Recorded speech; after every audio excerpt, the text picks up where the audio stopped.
Então, como é que é? Depois de no episódio anterior falarmos sobre o horroroso roteiro do Your Name, hoje vamos de facto entrar na temática horror. Este episódio do Dialetos de Cultura é sobre Tommy, de Junji Ito.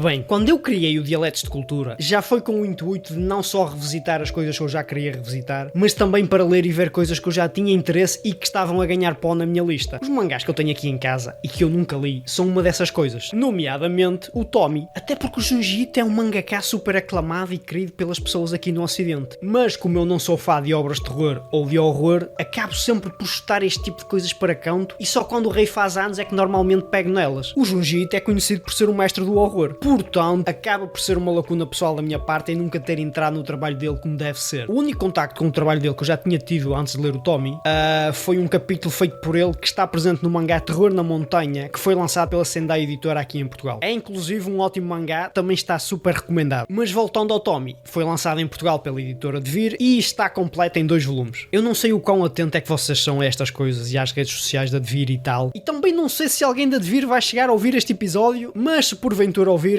mando daqui um abraço. Vira e mexe, eu colaboro com a Devir com textos que saem para as redes sociais deles e antigamente ainda se ia lá o meu nome, mas por, acredito eu, uma decisão interna da empresa, deixaram de mencionar o meu nome nos posts. Mas pelo menos no site, o meu nome ainda está lá, ok? Ainda consegui garantir isso. Eu estou só a fazer uma observação, não inventem um problema onde ele não existe. Eu e a Devir ainda somos amigos. Best friends forever. Uma vez a Devir pediu-me para escrever sobre o Junji Ito, isto porque tinham interesse em lançar mais obras dele. Até aquela data, eles já tinham lançado a coleção de contos, portanto já tinham o Junji Ito dentro da editora. Nunca me foi dito o que é que ia ser lançado, só me pediram para escrever sobre o Junji Ito. Obviamente, eu fiquei com o pulgar atrás da orelha e na minha cabeça o novo lançamento só podia ser uma entre 2 obras, o Uzumaki ou Tommy. Eu apostei todas as minhas fichas no Tommy e lá acabei por mencionar o mangá no tal artigo que escrevi. Felizmente, isto correu-me bem, porque o Tommy acabou mesmo por ser anunciado. Caso lançassem outra obra qualquer, havia uma leve probabilidade de eu passar por estúpido, não que fosse mentira também. A edição da Devir em si está muito boa, tanto fisicamente como a nível de tradução.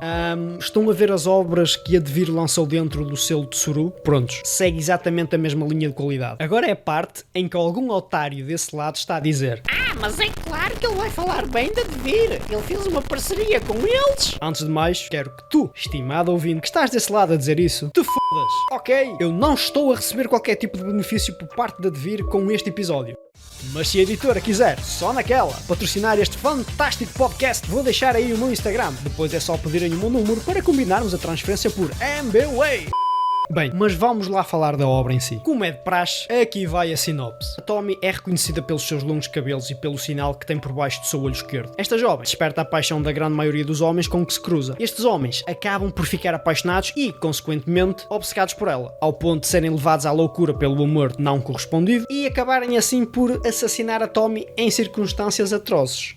Atrozes. Parece uma doença, meu. Vou trocar atrozes por macabras, não é? Se calhar é melhor. Ao ponto de serem levados à loucura pelo amor não correspondido e acabarem assim por assassinar a Tommy em circunstâncias macabras. Eu aproveito para dizer que a Tommy fez muita confusão enquanto eu ia lendo isto, porque ela é exatamente igual a uma rapariga com que eu namorei no ensino básico. Todos os meus traumas do início da adolescência começaram a emergir de uma forma... não sei se o Junji Ito namorou ou não com a rapariga que inspirou a criação da Tommy, mas a verdade é que durante a minha pesquisa para o texto da Devir, encontrei a informação perdida na internet de que ela foi inspirada numa colega de turma que morreu. Eu sei que não é uma curiosidade propriamente bonita, mas é o que é. Nem só de coisas bonitas a vida é feita. Eu quero também realçar aqui a notável evolução de arte por parte do Junji Ito ao longo da história. Se pegarmos no primeiro capítulo e no último capítulo e os colocarmos lado a lado, são 2 coisas completamente diferentes. Parece até que foram desenhados por 2 pessoas distintas. Segundo o que eu consegui apurar para a pseudo-pesquisa que fiz para este podcast, os capítulos que compõem o mangá foram escritos e serializados de 1987 até 2000, ou seja, ao longo de 13 anos. E assim sendo, é óbvio que o traço do autor evoluiu ao longo de mais de uma década. Do primeiro capítulo adiante, eu considero que os capítulos podem ser vistos, na sua grande maioria, como episódicos e sem muita cronologia tecnologia envolvida. Alguma, mas não muita. O primeiro capítulo tem uma importância tremenda para a experiência do leitor. E é um excelente primeiro capítulo, diga-se de passagem, porque estrutura logo os pilares da história, o mundo da narrativa e a essência da Tommy e de tudo o que acontece à volta dela. O capítulo abre com o velório da Tommy e de seguida já nos mostra a turma dela na primeira aula após o funeral, onde todos lamentam o que aconteceu.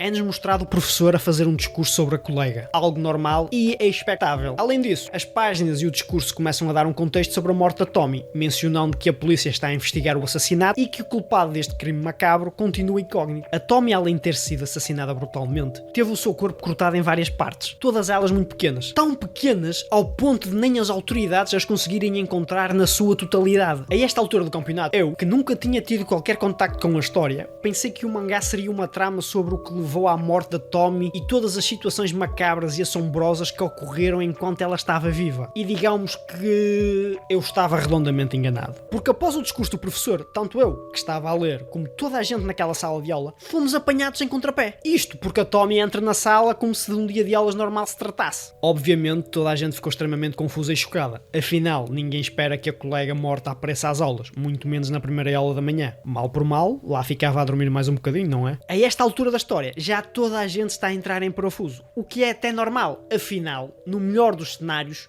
é um zombie ou um fantasma que lá está. O que até seria normal para nós leitores, já que isto é um mangá escrito pelo mestre do horror. Boas pessoal, está tudo. Eu estava aqui na edição e percebi que ficou aqui um espaço vazio. Isto é basicamente só para encher chouriço. Obrigado. É perfeitamente natural que nós comecemos a suspeitar que alguém naquela escola é responsável pela morte da Tommy. É porque normalmente nos filmes de terror há sempre quem volta das profundezas do inferno atrás de vingança. E até de certo modo, acaba por ser isso que acontece. Ao longo deste capítulo, a Tommy distribui facadas a torto e a direito a várias pessoas. Neste primeiro capítulo, há uma analepse onde nos mostra o dia em que a Tommy foi assassinada. Para mim, este capítulo foi uma explosão cerebral gigante. Pessoalmente, eu não contava que os acontecimentos tivessem sido desta forma. Na última aula, no dia da morte da Tommy, a turma toda foi para um monte com um santuário lá na cidade deles. Isto porque aquela zona tinha uma ravina que era bastante propícia para estudar em geologia. Estão a ver como na escola qualquer atividade fora do recinto escolar com o propósito de aprenderem alguma coisa servia para tudo, menos para de facto aprenderem. O que importava na verdade era estarem fora da sala de aula na amena cavaqueira. É mais ou menos isso que aconteceu aqui. Aqui já ficamos a saber que a Tommy tem um namorado que entra perfeitamente na categoria macho tóxico e que ela tem um caso com o porco do professor dela. Eu peço desculpa pela brutalidade, mas há coisas que me tiram do sério. Os alunos ficam na amena cavaqueira como é esperado e já o professor sobe ao topo do montinho e senta-se lá para fumar um cigarro. Parece que nem o professor queria saber da aula, o que é uma postura justa se a carreira de professor no Japão for igual ou semelhante à de um professor em Portugal. Logo de seguida, a Tommy aproxima-se, senta-se, encosta-se de uma forma muito intimista ao professor e começa a dizer coisas do género: professor, separe-se da sua esposa. Não parece, ninguém vai lá isto a sério, cara, esta parte é séria. Professor, separe-se da sua esposa. Caso contrário, vou contar a todos sobre a nossa relação. E lá, mas achas que as pessoas vão levar isto a sério? Pá, é que isto é suposto ser um momento... E a Tommy, ao ver que o professor varria o assunto para debaixo do tapete, largou a bomba. Professor, acho que estou grávida. Nesse momento, temos um quadro onde vemos o professor visivelmente desconfortável e em pânico, embora de uma forma simples e discreta. Logo após esta situação, o namorado tóxico da Tommy aparece e confronta-a com o facto de ela estar muito próxima do professor. E ao ver que a Tommy não lhe dava as respostas que fossem do seu agrado, esta discussão aquece e ele dá-lhe um valente chá. E é aqui que as coisas ficam mais negras. E nem estou a falar dos hematomas. Após o ocorrido, a Tommy começa a abandonar o local e cai desamparada do montinho onde estavam. E eu estou a dizer montinho porque não consigo descrever exatamente o que é aquilo e qual é a altura exata, mas posso garantir que é uma queda caleja e não é pouco. Todos ficam em pânico porque a Tommy está aparentemente morta. E consensualmente após vários argumentos que são dados, com o qual eu acho que são pouco válidos para o ponto de vista narrativo fazerem o que fizeram, mas ok, decidem todos fazer um pacto em que cortam a Tommy em 42 partes diferentes e cada um deles fica encarregado de esconder o pedaço que lhes toca num sítio qualquer. Esta situação em si já seria muito bizarra, mas o Junji Ito ainda sacou mais uma bela cartada. Quando eles começam a cortar o corpo dela, ela acorda que complicaria ainda mais a situação da turma se eles abandonassem o plano macabro que tinham delineado. Posto isto, continuaram a serrar o corpo dela a sangue frio, enquanto ela soltava vários gritos de agonia. A morte da Tommy já estrutura muitas coisas que são o ADN dos restantes capítulos, além de nos clarificar os motivos da morte dela, sendo eles a inveja, a obsessão, o desejo sexual dos outros para com ela. Também nos elucida o facto de ela voltar à vida constantemente depois de ser constantemente assassinada, e o que leva ao facto de haver inúmeras Tommys. A multiplicação das Tommys é infinita e ilimitada. Isto é um pleonasmo. Infinita e ilimitada, à partida são a mesma coisa. coisa, provocando morte,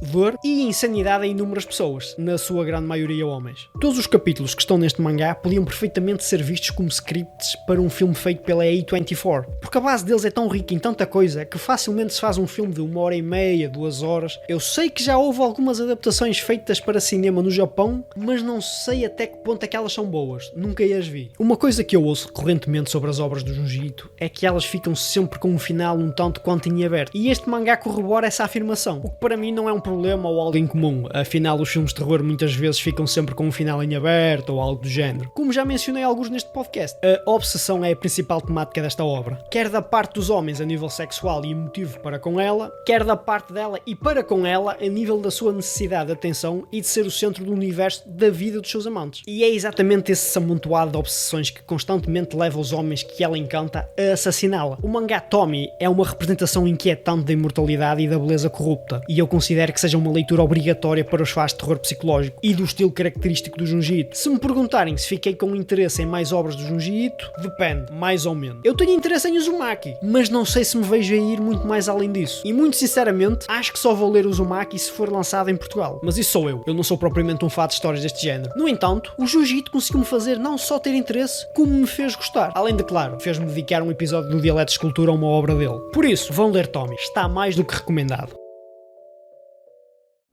Bem, assim acabou mais um episódio. Espero que tenham gostado. Também, se não gostaram, já não há nada a fazer, já perderam o vosso tempo a ouvir isto. E partilhem a vossa opinião. Eu gosto muito de debater estas coisas, já por isso tenho este podcast. Este podcast faz parte do projeto Cavesfera e o @ do Instagram está aí algures. Eu sou o Beja e isto é o Dialetos de Cultura.